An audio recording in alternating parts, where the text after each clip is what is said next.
Olá, seres! Olá, pessoas! Estamos começando neste momento, enquanto eu já estou escolhendo um filtro aqui, bacana. Estamos começando... Não, esse filtro está diferentão demais, espera aí. Estamos começando, neste momento, a segunda temporada deste projeto que realmente rendeu mais do que eu imaginava. Esse projeto aí que surgiu em junho desse ano e realmente veio aí para expandir os horizontes, não só os meus, mas também a tentativa de expandir os horizontes daqueles que nos assistem sempre. Então é com muita alegria que eu estou chegando aqui para o começo da segunda temporada do Diálogos do Isolamento. Já queria nesse momento dar uma boa noite aqui para Rose Claire, que mandou o seu olá, para Mari, que também está com a gente aqui. O glorioso Hernani já entrou ao vivo nesta live, já vou chamá-lo. Vou fazer só uma breve introdução. Queria dizer aqui primeiramente que eu estou muito feliz de estar começando aqui mais uma temporada do Diálogos do Isolamento, sempre contando aqui com a presença de convidados ilustres e magníficos, né, maravilhosos, pessoas que realmente engrandecem essa iniciativa e fazem de cada diálogo um grande aprendizado. Então é sempre maravilhoso. Oi, Marise, obrigado por estar aqui, valeu pela presença, pela companhia, obrigado de verdade. Então, nesse primeiro episódio dessa segunda temporada, percebam que o cenário aqui já é outro, até isso mudou nesse momento, veja só. Boa noite, André Alecrim, o @alfarj está mandando ali, boa noite, muito boa noite. Até o cenário mudou para que também novos ares possam estar presentes hoje, em que eu vou receber aqui essa incrível presença. Já vamos conversar, eu e o Hernani, esse grande ator lá do Rio de Janeiro, da cidade maravilhosa, veio aí fazer parte da trupe do Diálogos do Isolamento. E que bom, fico muito feliz que ele aceitou o meu convite e vai estar aqui com a gente hoje. Para todo mundo que está chegando, valeu desde já pela confiança de depositar aqui esse tempinho para estar com a gente, dialogando sobre arte, sobre vida, sobre filosofia, por que não? Enfim, sobre inúmeros assuntos. Então eu já quero agradecer de verdade por vocês estarem aqui. Oi, Rayane. Oi, Maria Fernanda. @jpadbury. Olha aí que beleza, que maravilha. Obrigado para vocês que estão chegando aqui. O Diálogos do Isolamento é uma iniciativa que vem aí para tentar levar um pouco de arte para as pessoas, um pouco de vida, de bons diálogos, de risos e sorrisos, para tentar fazer dessa, pelo menos de algum momento da sua pandemia, um pouco de alegria, né, entre outros tantos predicados. É o que a gente tenta fazer aqui, porque a arte salva. E falar de arte, para mim, é sempre, né, necessário e maravilhoso. Voz de locutor, diz o AlfaRJ ali, obrigado.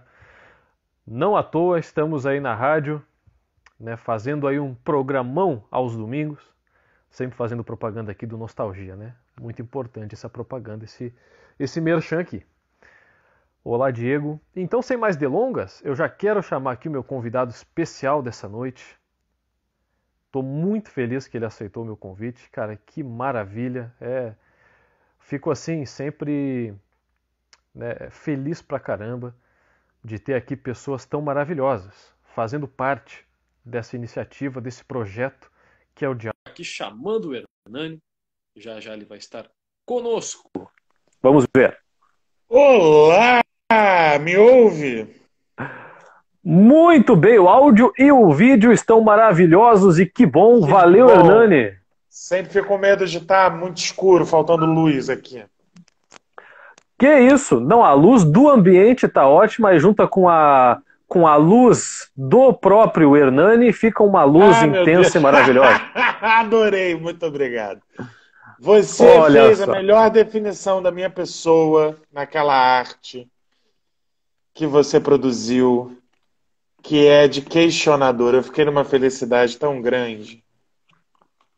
Eu fico feliz por Calma isso. Eu aí acho que que eu tô tentando bateu achar uma posição à vontade. da Fique à vontade. gambiarra.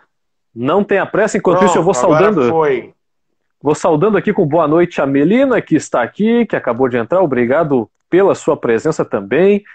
E vocês todos que estão entrando, muito boa noite. Muito obrigado por estarem aqui nesse sábado à noite. Obrigado por vocês terem escolhido nos fazer companhia, né, nesse sábado, nessa noite de sábado, que eu espero que com esse diálogo fique ainda melhor, mais rica, mais intensa e mais maravilhosa. Eu tenho certeza que isso vai acontecer porque a pessoa que está comigo hoje é ele, Hernani Cardoso, excelente ator, né, que faz aí dos teatros do Rio de Janeiro, certamente um lugar maravilhoso, rico, né, cheio de diálogo, cheio de aprendizado. Já vi que ele trouxe muitos fãs aqui, muitos amigos para essa live, o que é maravilhoso. O Que bom pessoal tá sejam. entrando, o pessoal Não tá é verdade? entrando. Já vi alguns aqui que eu conheço. Olha, sejam todos bem-vindos. Deixem suas perguntas, seus comentários, que vamos fazer o possível para atender a todas as demandas. Então, como essa uma hora passa voando sempre, já quero começar esse diálogo, primeiramente, de novo aqui, renovando os agradecimentos para o Hernani Cardoso, por ele ter gentilmente vindo até o Diálogos do Isolamento, para a gente conversar um Imagina, pouquinho. eu que agradeço, é um prazer. De verdade, muito obrigado, Hernani. Já quero também te trazer aqui o meu parabéns, né? Porque a gente sabe que o teatro aqui no Brasil, né? Para falar de arte como um todo, viver de arte realmente no Brasil é um grande desafio. Precisa de coragem, precisa de fibra para a gente seguir aquilo que a gente quer seguir, né? Quer viver da arte. E tu é Com uma certeza. pessoa que, né? E tu é uma pessoa que eu vejo que escolheu esse caminho, está conseguindo trilhar esse caminho, né, com todas as dificuldades que com certeza tem, mas está fazendo desse caminho o teu meio, não só de divulgar o teu trabalho, a tua mensagem, de problematizar, como eu disse ali, e fazer disso, né, para dar voz também, para colocar vozes no mundo que são necessárias que a gente escute. Então, para esse começo de conversa, Hernani, eu queria só que tu, então, falasse um pouquinho para a gente como é que surgiu na tua vida, quando é que tu percebeu na tua vida que tu precisava comunicar, que essa comunicação era através do teatro, da arte. Quando que a arte entrou na tua vida, glorioso Hernani? Bom, muito obrigado por todos esses elogios e sinta-se elogiado também. Muito obrigado pelo convite, parabéns pelo projeto.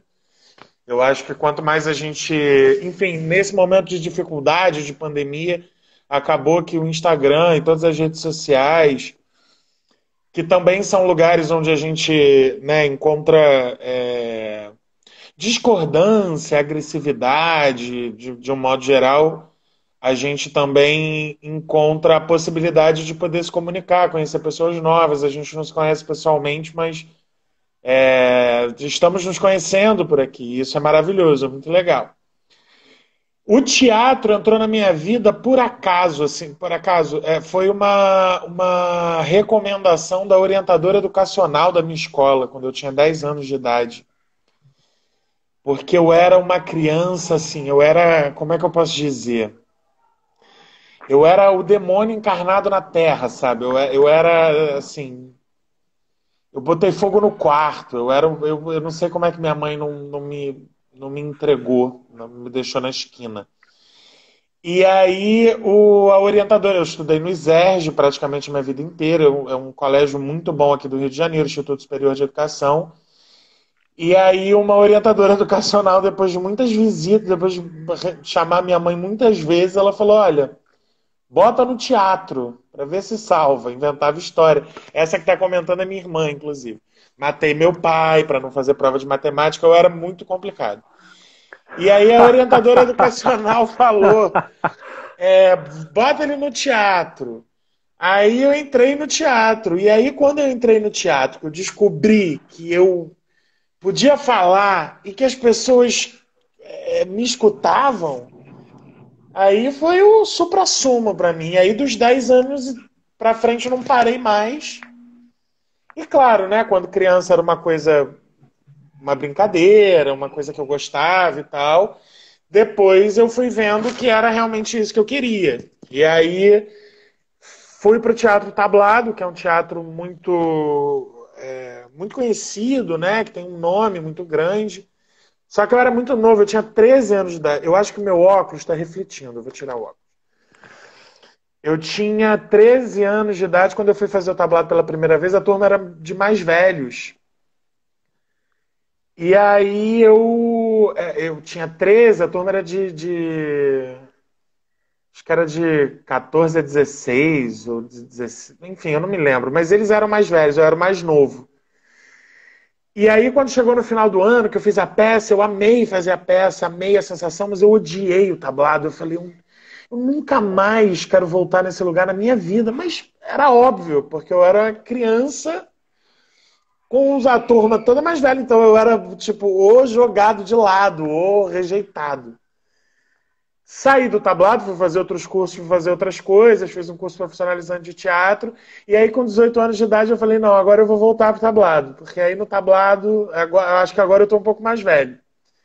Voltei pro tablado. Quando eu voltei pro tablado, aí eu falei, não, esse é meu lugar, o lugar que eu amo, a minha escola, um lugar que eu fiz grandes amigos, e aí eu fui aprender teatro, fui fazer contra-regragem, eu fui fazer, aprendi a produzir um espetáculo, fui ser assistente de diversos professores, Viviana Rocha, Andréa Fernandes, Tita Nunes, e aí eu fiquei, sei lá, acho que quase uns 10 anos da minha vida ali dentro do tablado, um pouco menos que isso, operando som, virando madrugada, sabe? E aí além do amor incondicional pelo tablado, eu aprendi a ter amor pelo ofício, pelo teatro, de querer viver de teatro. E é difícil.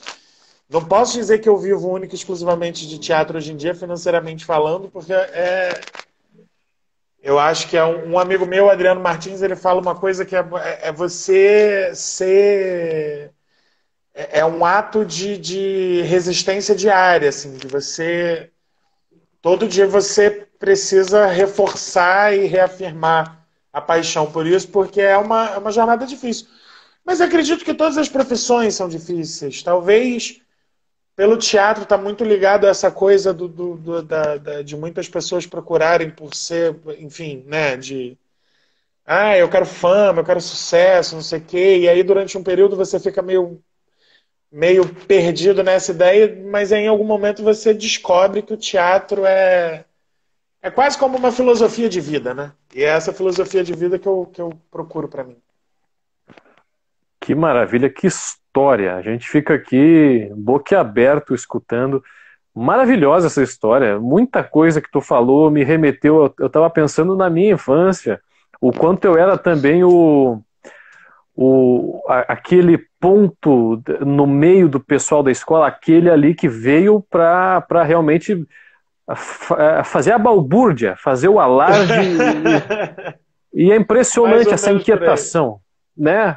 A gente às vezes tem uma inquietação, né? Muito grande. Eu acho né? que boa parte da minha inconsequência, assim, eu era muito agitado e eu fazia muita besteira. Eu acho que faltava isso, um lugar onde eu me sentisse, onde eu pudesse extravasar. E o teatro foi isso pra mim, tá? No palco era isso pra mim ali nesse período. Foi meio que uma luz. Eu falei, ai, olha, então eu posso brincar aqui à vontade. E aí depois você vai entendendo que é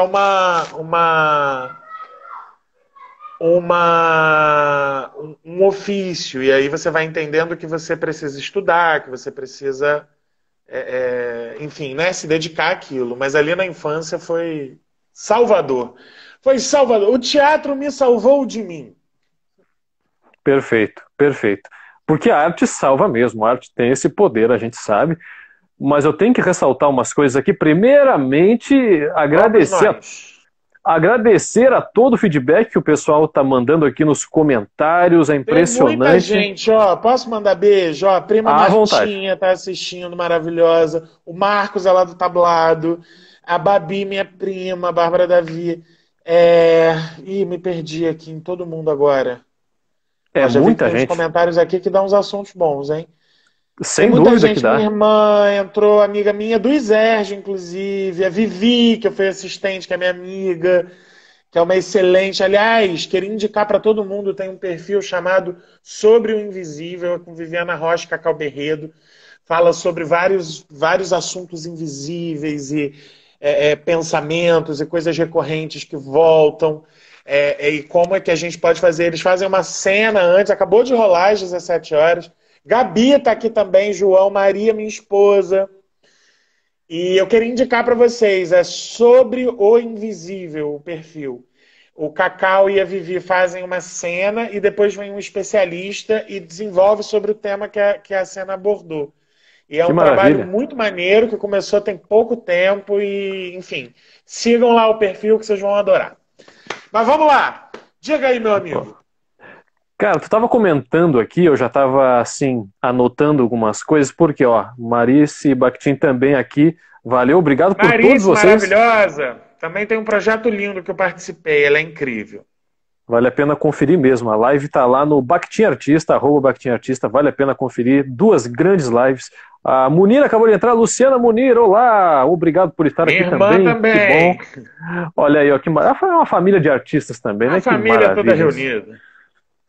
O pessoal, vejam, eu adorei que o Hernani veio para a live e o fã-clube dele veio também. Que bom que venham cada vez mais pessoas para acompanhar não só esse artista maravilhoso que está aqui com a gente hoje, mas também esse bate-papo que eu tenho certeza que vai ser incrível, porque já está sendo. E tu falou aqui, Hernani, Diga. que chegou a matar o pai aí em dia de prova para não fazer a prova.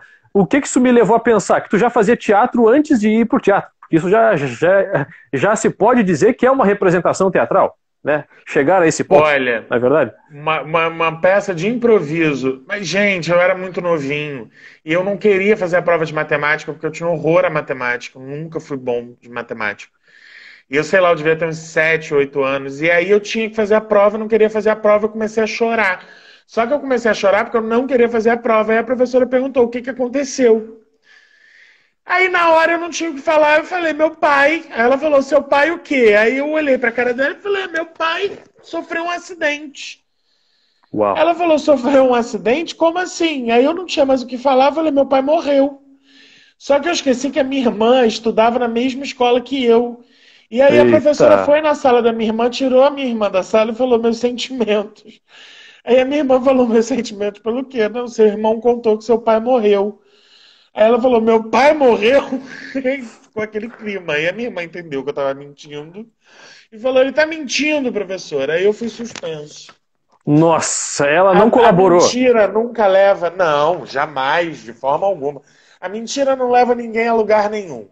Talvez alguns presidentes, enfim, mas no meu caso eu fui punido, eu fui suspenso. Poxa, não, mas eu fico.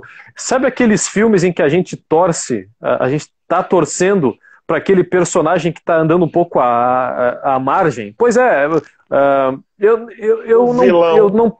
eu não posso não ficar triste com essa história. Poxa, como é que ela não ajudou este Não intrépido, ajudou. quase ator, já na época, que realmente triste, mas. Ela não comprou a minha mentira. Poxa, depois que tu já tinha convencido a professora, o que é o mais difícil, poxa, aí realmente. Mas enfim, passou, fez parte ali, foi um momento importante da infância, temos que ressaltar isso Foi um aqui. momento muito importante, emblemático. Importante. Ficou pra Dali, história. né, porque a pessoa que ela, né, tem esse viés do ator, né, é como se em todo lugar ela visse um palco. E eu entendo isso, é quase um chamado. É um chamado. Não é Mas verdade? eu acho que, na verdade, era mais medo da prova de matemática. Eu acho que não tinha uma questão artística ali, não. Era pra fugir da prova. Aí acabou que eu me ferrei porque eu tive que fazer a prova e ainda fui punido. Poxa, velho, então realmente não funcionou. É uma pena. Mas ok, fazer o quê? Mas agora estamos aqui agora frente a frente com este ex-capetinha, atual, excelente ator, né? Maravilhoso aí, levando, né, um espetáculo para muitas pessoas, levando também a voz da problematização, né? Porque toda obra, já dizia, eu esqueci agora quem é o autor, que já dizia que toda obra de arte é um retrato de sua época. E a gente Com sabe certeza. né, que o que problematizador de Hernani Cardoso fala muito alto. Né? E o Hernani é um ator que ele faz do palco, né, do comunicar, né, quase que um ato realmente para conscientizar as pessoas. E eu acho isso maravilhoso. Por quê? Porque quem está comunicando, né, num palco, seja lá qual for o seu palco, quem está comunicando, né, está também ali com o poder nas mãos. Tem aquele poder. Qual é o poder? De ser ouvido por muita gente, né, de atrair a atenção. E fazer desse espaço também um espaço de cidadania, de fazer reverberar vozes que são necessárias da gente ouvir, é uma coisa maravilhosa. Aí une tudo que é de melhor nessa vida, que é problematizar, levar a arte a encantar, se fazer entender e ouvir por todos. E isso é maravilhoso realmente. Eu queria que tu me colocasse, então, aproveitando esse gancho, esse nicho, né?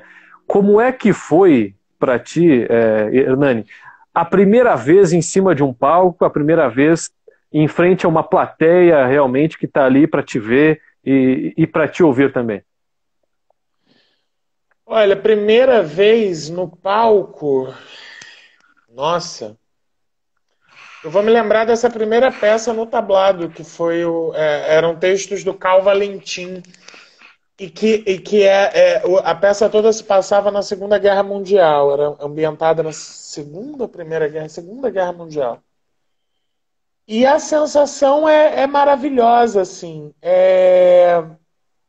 Eu acho que depois de muito tempo, não na primeira, mas depois, fazendo, e também dando aula e vendo os alunos fazendo espetáculos, eu comecei a entender que, na verdade, assim, a gente precisa problematizar, a gente precisa entender do que a gente está falando e de levantar questões. Só que eu acho que, no final das contas, o mais interessante é a gente jogar a bola para a plateia. E aí, uma coisa que para mim eu tenho uma conclusão em relação a determinado assunto, e se trata desse assunto num espetáculo X, e a gente joga isso para a plateia, cada pessoa vai ter um entendimento diferente. Pode ter um entendimento diferente. Tudo bem que existe alguma coisa que é meio que um inconsciente coletivo e que a maioria acaba girando em torno ali das mesmas ideias, mas cada um de nós é um universo, então a possibilidade de levantar questões e soltar essas questões, eu acho que muito mais do que... Eu não quero... Ou pelo menos o teatro que eu acredito e o que eu tento fazer não é um teatro que vai impor uma ideia, digamos assim, de uma conclusão. Eu vou te apresentar um assunto, porque eu acredito que o teatro reflete sobre a nossa vida, né? Os espetáculos, a dramaturgia e tudo. Querendo ou não, uns mais voltados para um entretenimento, mas sempre tem ali uma questão, porque as questões são as histórias, e as histórias só acontecem porque elas têm questões. Eu acho que é muito mais levantar a discussão do que dar um... Ah, não, é isso. O que eu acho é isso. Não, o que eu acho está ali, traduzido, adaptado de uma forma que seja atrativa, que as pessoas gostem de assistir, que se comunique, que chegue, mas levantar a discussão eu acho que é o mais importante. E eu lembro que essa peça teve esse efeito para mim, esses textos do Cal Valentim eram recortes, uma peça de curso, não era uma peça profissional. Mas me deu essa sensação de que, cara, você vê que determinada cena a galera reagiu de determinada forma, ou depois, na pizza que você vai comer com a família, as pessoas comentam sobre cena tal, cena tal, cena tal, porque realmente elas levantavam determinados debates. E ali eu já comecei a entender que, então tá, então rola o assunto pós-peça, né? Então as pessoas vão discutir sobre aquilo que elas viram. Sem dúvida. E uma coisa que eu observei, claro, eu não tive a oportunidade de assistir a tua peça teatral, né? Não só porque, claro, eu moro aqui no sul do Rio Grande do Sul, olha aí as lives unindo as pessoas que moram longe, isso é maravilhoso. Maravilhoso. Mas, né, através da internet, nós temos aí recortes da tua peça teatral que indicam claramente que é uma peça que tem ali como tom, um tom humorístico também, né, Sim, que provoca o riso. Né, E uma sim. coisa que eu ia te perguntar, Hernani, como é que é isso de tu levantar assuntos sérios, ao mesmo tempo se amparando no riso? Dá para essa bandeira de tu levantar um problema da sociedade, um assunto que é um assunto sério, dá para levantar isso, se fazer entender também a partir do riso? Eu acho que é a melhor maneira de se fazer entender. É, você pega grandes clássicos do teatro mundial e as grandes comédias, elas normalmente, em sua grande maioria, estão baseadas em problemas seríssimos, em questões super relevantes. E a comédia, ela é, por essência, pelo menos é como eu acredito, a forma que a gente tem, ela começou como uma forma de você poder rir daquilo que era absurdo, digamos assim.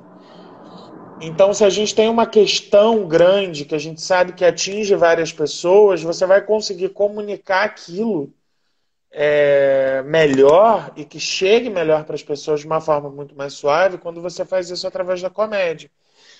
Ser comédia, fazer um espetáculo de comédia não necessariamente significa que você precisa fazer um espetáculo vazio. Não, muito pelo contrário. E eu tive a oportunidade de ver muitas comédias que abordavam temas seríssimos, né? E eu acho que isso também foi virando meio que uma inspiração. E o Maior que o Mundo, quando eu sentei para escrever, eu sentei para escrever para falar de um assunto que me era muito familiar. Então, num primeiro momento, virou uma comédia rasgada, eu rindo de mim mesmo. Ai, venham ver como eu sou um gordo engraçado, né? Na primeira versão do texto.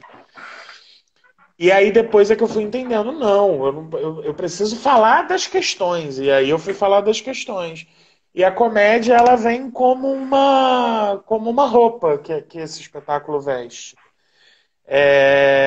Então, o Augusto Madeira deu uma definição maravilhosa. Quando eu terminei de ler para ele, ele falou: olha, não é uma comédia, mas não é um drama que não seja uma comédia. Então, é uma tragicomédia. Então, você ri e depois de um tempinho você se questiona: nossa, mas eu tô rindo disso. Meu Deus, mas é realmente engraçado? É engraçado porque de fato, na hora.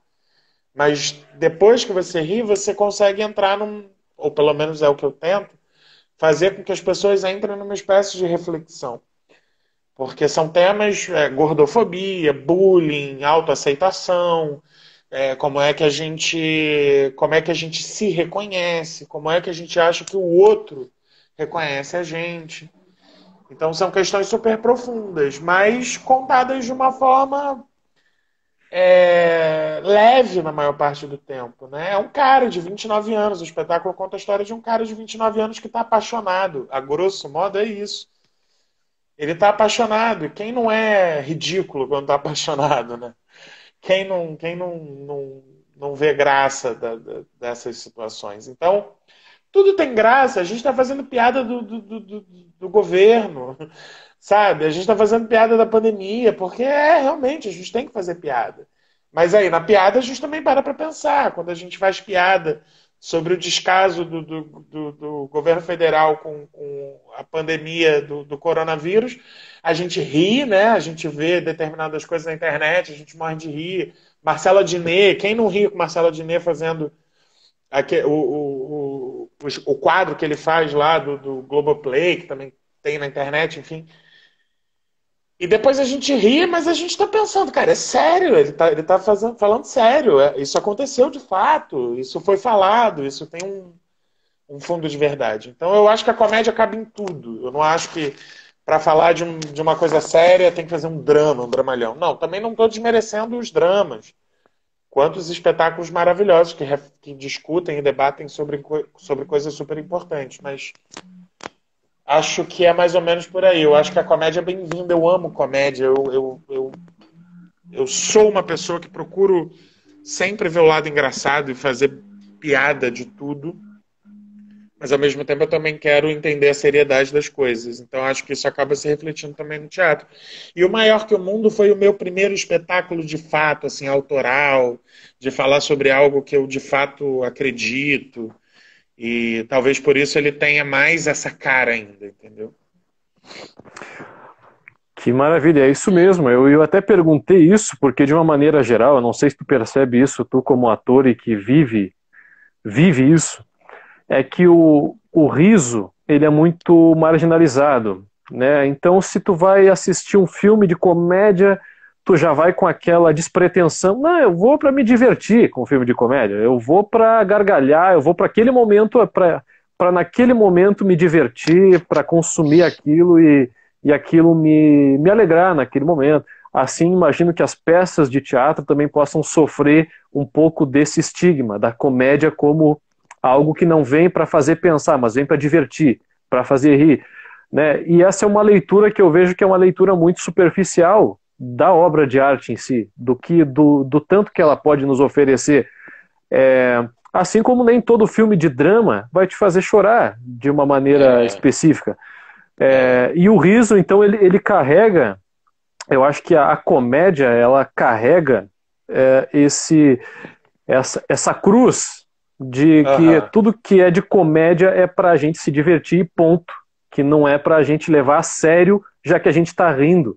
Então, até a piada, como piada, ela é levada para um outro lado aí, para um lado da insignificância, como se ela não pudesse ser inteligente, como se ela não pudesse ser profunda, porque vai se tratar de uma reação muito espontânea, muito momentânea, como se isso não pudesse te fazer pensar depois.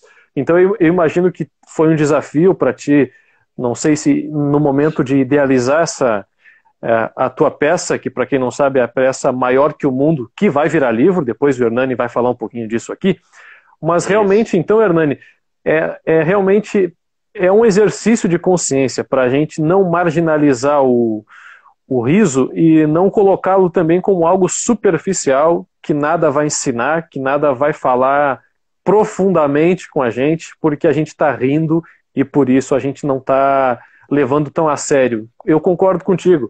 Eu acho que dá para a É, gente abordar assuntos sérios, né? E quando eu digo sérios, eu digo tensos e densos, e ao sim, mesmo tempo tirar disso uma história, uma lição, uma ideia, um conceito que pode vir sim através do riso e de tudo que ele provoca na gente antes mesmo de se tornar riso, porque o riso é uma consequência de todo um mecanismo que se forma aqui, que vem não só do que a gente está ouvindo, mas através de vozes nossas, porque bate na gente em cada um, o riso bate de um jeito, a piada bate de um jeito, tudo que é dito bate de um jeito diferente, porque como tu disse, cada um de nós é um universo. E, e, eu, exatamente. e eu sou que nem tu nesse ponto. Eu sou aquela pessoa que quando vai se propor a ver algo para rir, fica querendo rir, eu fico querendo rir, eu fico entregue para aquilo. E eu não estou fazendo disso por isso, por querer rir disso, eu não estou fazendo disso algo menos importante. Na verdade, eu estou dando muito valor para isso. Então é importante Exatamente. a gente saber E, essa eu- diferença. e eu acho também que é também um pouco tem uma leva de, como é que eu posso te dizer, de produções de entretenimento que se colocam como, não, somos uma comédia escrachada, a gente não vai refletir sobre nada, enfim, é uma comédia escrachada, mas que virou uma sessão de agressão gratuita e isso deturpa um pouco, na minha humilde opinião, e só minha opinião, deturpa um pouco a forma como o público acaba vendo, entendeu? Então, de agressões gratuitas, uma forma meio estranha de provocar o riso fácil. Então isso acaba também deixando, acho que de uma maneira geral, uma consciência coletiva de que, então se é comédia para eu sentar, rir, rir, rir, rir, rir, rir, levantar e ir embora, mas o que foi dito ali não tem relevância, não tem problema, né? Eu posso fazer piada com o que eu quiser e não tem problema porque é só uma piada, então é só uma piada? Não, não é só uma piada, é uma informação que você está jogando. Isso é na minha opinião. Eu tento tratar com um pouquinho de responsabilidade. É óbvio que eu não posso querer que 100% das pessoas que assistem aquilo que eu estou fazendo tenham o mesmo entendimento que eu e, inevitavelmente, uma ou outra pode não concordar com a forma como eu expresso aquilo. Mas eu jamais, em momento algum, vou ter como intenção agredir ou ferir alguém ou deixar alguém constrangido, porque eu sei que o constrangimento alheio causa uma reação na plateia que é de riso. E eu acho que isso também foi sendo adotado. E por causa desse tipo de comportamento, a cena, de uma forma geral, ficou um pouco ou o teatro é cabeçudo demais, ou o teatro é escrachado e, enfim, sem limites, digamos assim. Eu acho que o limite que a gente tem que ter é o limite da nossa consciência e daquilo que a gente quer, porque eu não posso dissociar o Hernani pessoa física do Hernani pessoa jurídica. É óbvio que eu posso falar sobre qualquer assunto da forma como eu acho que ele precisa ser falado. Mas eu não posso achar que por eu achar isso, eu não preciso ter o compromisso com a sociedade que está me assistindo de uma forma geral. Então eu acho que a gente tendo a nossa consciência, a gente se propondo a falar sobre algo que a gente considera relevante, se é relevante para mim, provavelmente é relevante para mais algumas pessoas.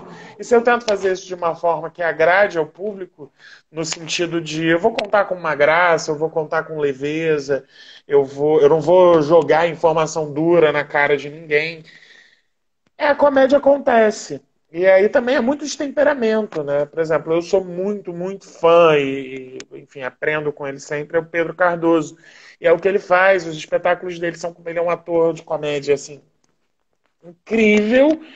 A plateia ri do início ao fim. Eu tive a oportunidade de trabalhar na parte técnica, então eu ficava observando a reação da plateia. E ao mesmo tempo, se você for ver as questões abordadas pelas peças, são questões assim, sério. A peça dele, que é Os Ignorantes, que começa falando, essa peça conta a história de duas balas, filhas da mesma arma. E é um menino que morreu com um tiro de uma bala perdida. E você ri do início ao fim, entendeu? Então, esse é o teatro que eu gosto, esse é o teatro que eu acredito. Com certeza. Aliás, grande Pedro Cardoso. Excelente lembrança aqui. Ele é Sabe, demais. Tanto sabe que pessoa física quanto pessoa jurídica. quanto jurídica. Aliás, o Agostinho Carrara é o seu Madruga da Rede Globo, né? É um Maravilhosa, personagem que entrou no inconsciente coletivo de todo mundo. sem dúvida. Cara, é impressionante, né? O que esse assunto vai gerando. Vai gerando. Porque. Tem uma pergunta aqui, você viu? Desculpa Tem. te cortar. Tem muitas O perguntas ali, Léo aliás, pessoal. Brito. É o Léo, meu primo. Olha aí, o grande primo do Hernani, obrigado pela sua participação. Aliás, todo mundo está participando efetivamente, ativamente. Que maravilha. Pode ler a pergunta aí, fica à vontade, Hernani. Ele perguntou como você vê os projetos atuais das peças transmitidas online. Então, eu acho que a gente precisa se adaptar, né? Então eu acho legal. Eu acho bacana que as pessoas estejam fazendo teatro online. Inclusive, eu vou fazer um evento fechado. Eu vou apresentar O Maior que o Mundo, não a peça original, né? Porque não tem nem como. Mas vou fazer uma adaptação para poder participar de um projeto dentro de uma plataforma fechada. E vou falar sobre isso no meu Instagram daqui a pouco, amanhã, depois. Estou só afinando as coisas. Mas eu vejo com bons olhos. Eu só não consigo ter a mesma paixão que eu vejo alguns amigos tendo e que eu acho válido, eu acho bonito pelo momento que a gente está passando, porque o teatro, né, nós, o entretenimento de uma forma geral, eventos também, nós fomos os primeiros a encerrar as atividades e provavelmente vamos ser os últimos a voltar. Agora, enfim, lá fora a gente já começa a ver uma retomada e tal. Mas o teatro é a arte do encontro. O teatro é o evento. O teatro era uma festa. Na Grécia era uma festa. Era um negócio gigante, com milhares de pessoas. Então, é o encontro. É o encontro de energias, é o encontro de pessoas. E o espetáculo em si, na minha opinião, ele é essa dialética que acontece entre o ator, entre o palco e a plateia. Então, isso para mim é o teatro. E isso não acontece no online, né? Eu não consigo ver todo mundo, como eu estou falando aqui com você. Mas eu acho bacana que a gente esteja se experimentando, a tecnologia está aí para isso, eu acho que faz parte desse momento que a gente está vivendo. E então eu acho muito bacana que isso esteja acontecendo. Eu só estou doido que volte logo o teatro, sabe? De ter a casa cheia, de estar com as pessoas. Eu acho que isso é o teatro mesmo. O teatro é isso. Faz falta, né? E deveria ser muito mais difundido o teatro em si. Eu acho que eu estive envolvido com o teatro quase uma década, claro que em proporções muito menores, porque eu moro numa cidadezinha aqui que tem 14 mil habitantes, então veja você o quanto é reduzido tudo isso. Mas através de um grupo da Pastoral da Juventude aqui da cidade, a gente encenou muitas peças ao longo de vários anos, e eu me apaixonei por aquilo de uma forma tão intensa, que aí até hoje eu encontro pessoas em Porto Alegre, encontrei pessoas incríveis de uma companhia de teatro, né, eles me abraçaram, pude participar com eles, e é sempre diferente a experiência de estar em cima de um palco, de estar comunicando para as pessoas. E vou fazer um recorte muito breve aqui do que a gente estava falando antes, que é com a questão da comédia, e realmente dessa questão de ter comédias realmente escrachadas, que nos levam para esse outro lugar de consumo imediato e apenas isso, mas a comédia, ela pode ser né, um veículo, um jeito de comunicar que é único, que pode ser, se bem aproveitado, né, um esteio para a gente aprender sobre tudo. Eu tenho que citar aqui o maior fenômeno do humor inglês, que é o Monty Python, que durante anos fez rir, e tu percebe que não é aquele riso da hora, do momento, daquele instante. É um riso que te acompanha. Por quê? Sim. Porque ele é amparado em um discurso muito rico, né, muito complexo. E é isso que é maravilhoso, é isso que vai diferenciar muitas vezes os tipos de piada, os tipos de riso, né, e a gente está aí a todo momento vendo exemplos disso, para o bem e para o mal, através da internet. Os comediantes, tem muitos comediantes aí, uma leva muito grande de novos comediantes que fazem da internet o seu palco, e ali, acredito, a meu ver, a gente tem bons exemplos e maus exemplos disso, do que o humor, do que a comédia pode fazer. Ela pode enaltecer uma causa, assim como ela pode deturpar uma causa, com a mesma piada, dependendo de como ela é feita, para quem ela é feita. Exatamente. Né? Aí, para quem estuda análise do discurso, eu vi análise do discurso na faculdade, e é maravilhoso, porque ele aborda os diálogos de maneira muito rica, e através de um mesmo discurso tu pode ter N resultados, porque tudo depende dos contextos. Isso é sempre importante de lembrar a importância disso, da responsabilidade que a gente tem, né, sendo ali os donos da piada, os donos do momento, da palavra, e do que a gente quer, né, fazer chegar aos ouvidos, né, para além daquele momento ali, para que não fique uma coisa rasa e realmente daquele momento, e depois a gente esqueça, horas depois, já não lembre mais do que estava acontecendo ali. E aí tem aqui, Hernani, claro, várias perguntas, é impressionante, muito obrigado sabe a que todos vocês. agora que eu me toquei que os meus comentários estavam travados. Ai! Sério? Então, agora que eu tô vendo, sério. Não, eu tinha travado. Eita! Agora que eu tô vendo que tem um monte, ó. Tem um da Gabi, tem algum aí que você queira puxar? Eu tava com um aqui, até que eu achei aqui, ó, que a Marice perguntou, Hernani, conta um pouquinho mais sobre a repercussão da peça, a reação da plateia, aspectos que te surpreenderam e te marcaram. Como é que foi? Como tem sido, Hernani? A plateia teve alguma história curiosa? De modo geral, a plateia eu sempre tive muito feedback da peça. Uhum. Agora, os feedbacks mais engraçados, assim, os mais interessantes, foram de pessoas magras, que se sentiram tocadas profundamente, que falavam, cara, eu passei a mesma coisa, só que eu era magro demais, só que eu era alto demais, só que eu tinha perna fina demais. Então, como o tempo, todos nós, com todas as nossas singularidades, todos nós nos achamos imperfeitos em algum lugar e todos nós temos questões, porque é vendido pra gente um padrão irreal que você não consegue alcançar. O cara pode ser magro, mas ele precisa ser forte. Aí quando o cara é forte, ele tá quase gordo. Aí o cara, a barriga, aí eu não sei o que.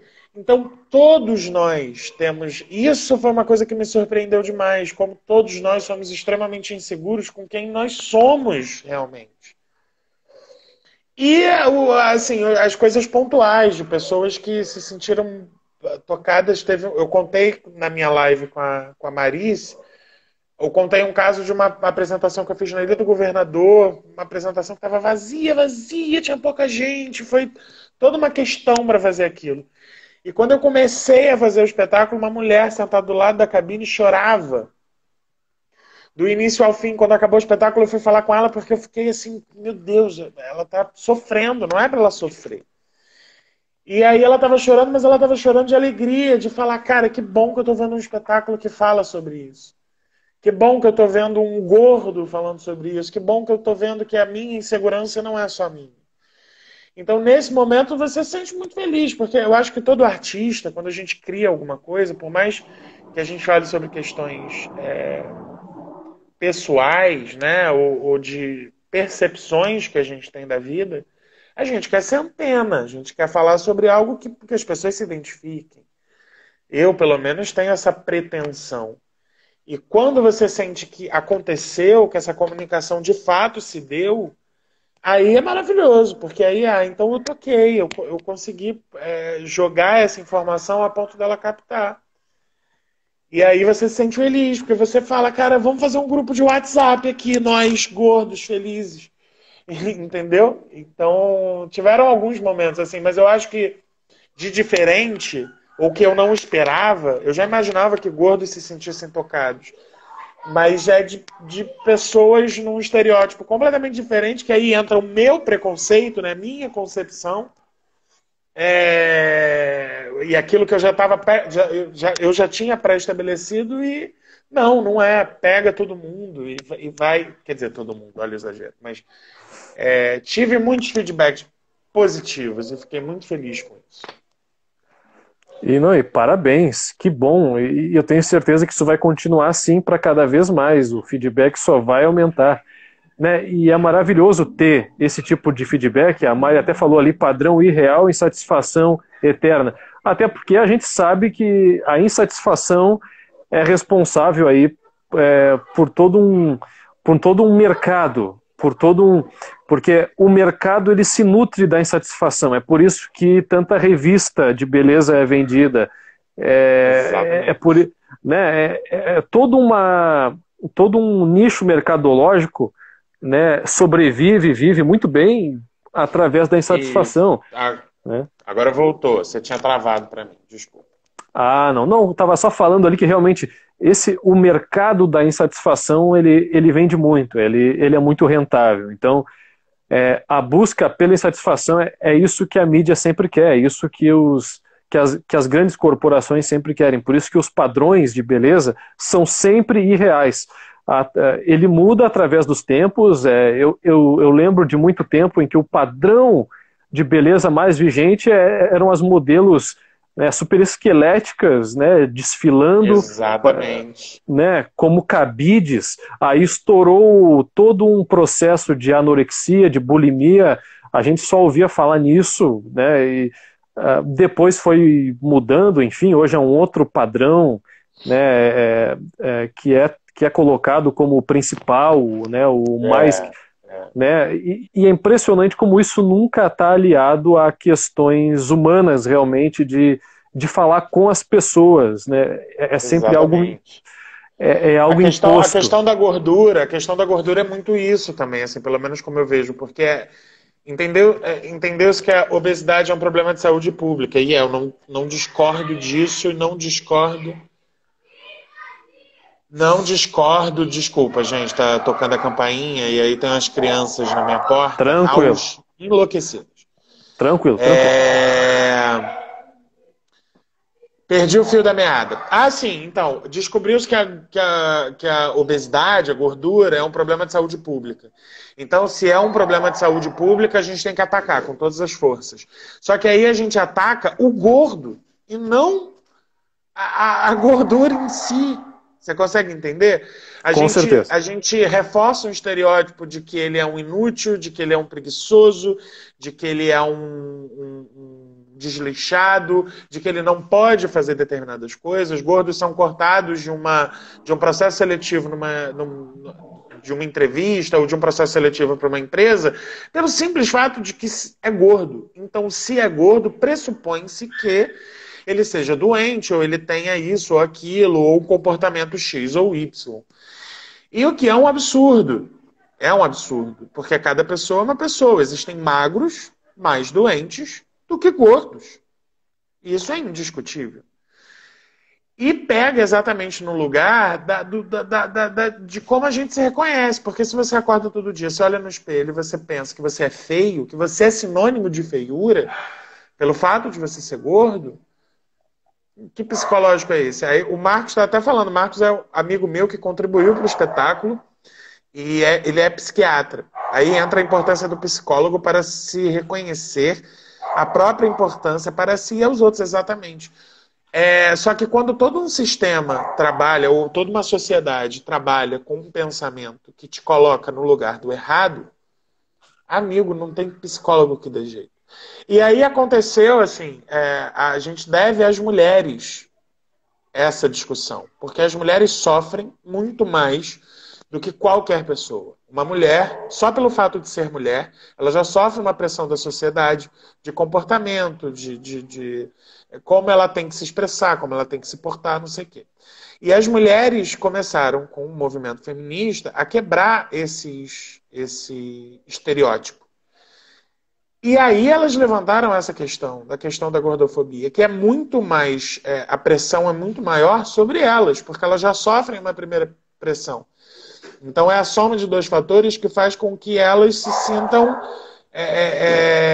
enfim, em algum momento se sentiram sufocadas. Então elas levantaram essa questão. Mas nós, homens, ainda não nos libertamos do machismo e do sexismo que está introjetado na nossa cabeça, que diz pra gente o tempo todo que falar sobre questões que passam por essa área do sentimento ou de você se sentir bem, você falar sobre a sua saúde mental e etc., são questões femininas. Então a gente não aborda isso.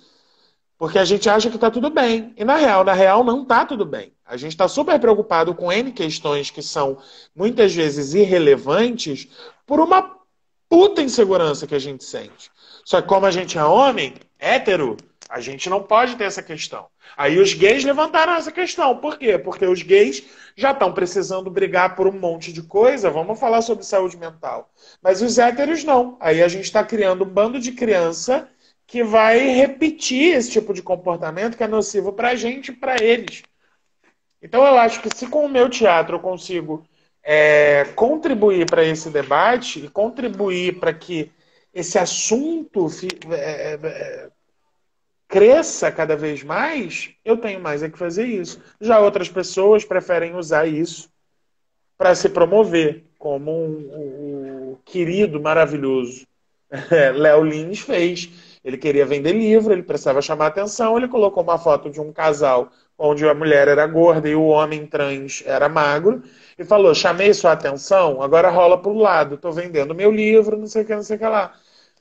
A repercussão foi enorme, todo mundo criticou, e ele ainda se achou, assim, ele ainda acha bonito ele continuar reverberando esse tipo de comportamento. Que foi o que ele continuou fazendo, atacando os gordos, dizendo que é mimimi, é besteira. Eu posso sacanear gordo como eu posso sacanear qualquer outra pessoa. Então, se ele acha bonito reforçar esse estereótipo do gordo na sociedade, e eu estou usando o gordo como exemplo, mas a gente pode falar sobre qualquer outra pauta que é de comportamento social, entendeu? Enfim, falei pra caramba, já me perdi aqui. Pode passar. Quer passar pra lá? Ou vai botar ali? Desculpa. Quer passar, tá com medo de passar atrás da live. Ela não tá nua, igual a esposa do Fábio Porchat, que passou na live aqui. Não, mas foi... Gente, eu tô perdendo todos os comentários. Mas o teu discurso... Te amo. Desculpa. Teu discurso foi mais do que necessário. O que tu falou aqui precisa, e que bom que tu falou, porque essa live ela vai ficar salva e vai ser uma daquelas lives para ver 50 milhões de vezes, porque foi dito tanta coisa magnífica aqui, maravilhosa, que fica difícil a gente até não, né, a gente não se deixar levar para pensar coisas para além daqui realmente, né? Foi um discurso necessário, tudo que tu trouxe aqui. Ai, que bom, fico feliz. Muito. E é uma pena, porque falta 2 minutos e eu senti que eu acabei de sentar aqui na cadeira para começar a live. É uma coisa que... Passa muito rápido, gente. O Instagram tinha que aumentar para 2 horas essas lives. 2 horas, é verdade, tem toda a razão. Poxa, passou voando isso aqui. Olha, eu fiz uma listinha prévia aqui de coisas para falar, mas não chegou nem 10% do que eu havia pensado. A gente marca outra, não tem problema algum, a gente marca outra. Vamos marcar, sem dúvida, porque é tanta coisa para falar. Poxa, bom, eu sou suspeito aqui, eu amo teatro, eu amo audiovisual e tá falando com alguém aqui que tem esses olhares tão ricos, não só para o que faz, mas também por tudo, para a sociedade, para a problematização das coisas, que é muito necessário para questionar.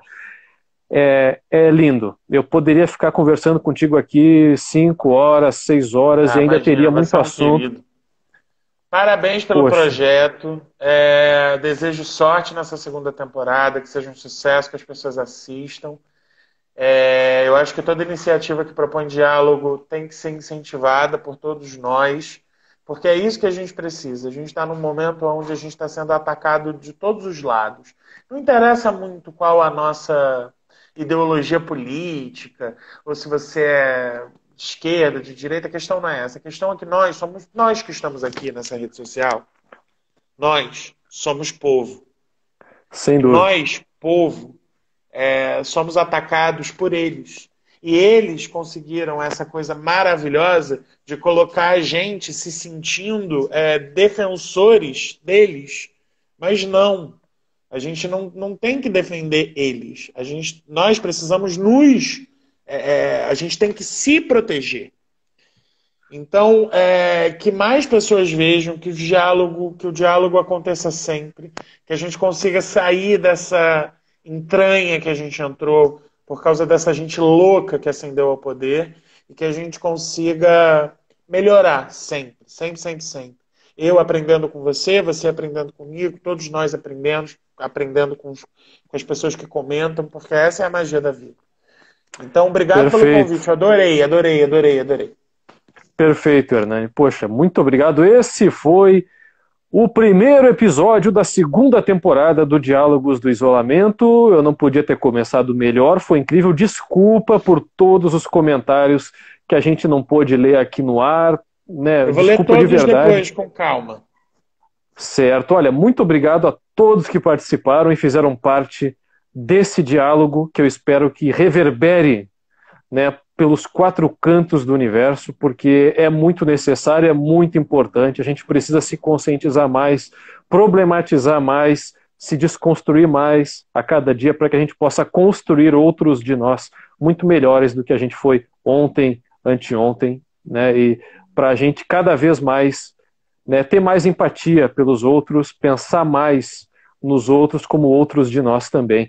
Então, muito obrigado, Hernani, por tudo isso, por essa maravilha que foi esse diálogo.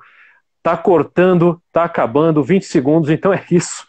Obrigado, Hernani. Beijo, obrigado, Beijo. Pessoal que assistiu. Beijo, querido, sucesso. Valeu, até a próxima. Tchau, tchau.